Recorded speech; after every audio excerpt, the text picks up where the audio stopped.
Hey everyone, it's Melissa with Anita Goodesign, and I'm here today to share some tips and tricks with you guys.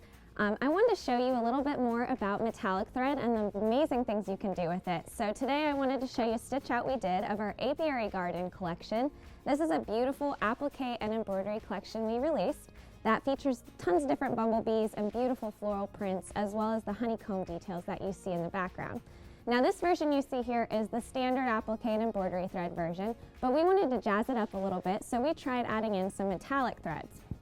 So I have here for you guys the same design that we stitched out, but with that metallic thread.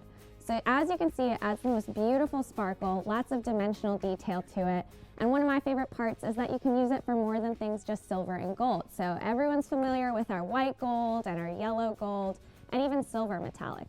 But sometimes we forget that there's lots of other fun colors you can incorporate as well. So for example, we added in some blue, pink, and green metallic to this one. Very fun design, and it definitely helps those pop out. Now I know some of you might not be the biggest fan of metallic, and I'm here to change that for you today. So some extra tips I wanted to share with you from the Anita team is 3 favorites that we like to use. The first one is, you'll see here I have a thread tree, and it does come apart a little bit.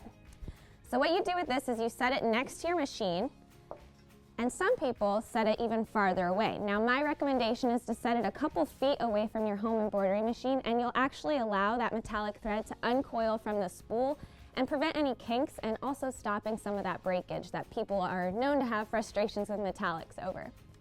The other tip is to run your speed a little bit slower. So a lot of times we want to get the embroidery design finished as fast as possible, but I'll tell you, if you throw it down a couple hundred RPMs on your machine, you'll find that they'll stitch much smoother with less breakage.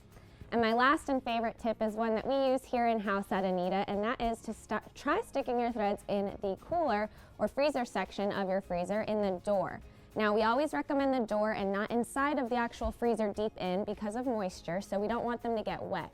But if you stick the spools in the door of your freezer, they'll get chilled to the point where it actually helps them from uncurling, and so they don't kink and break as much.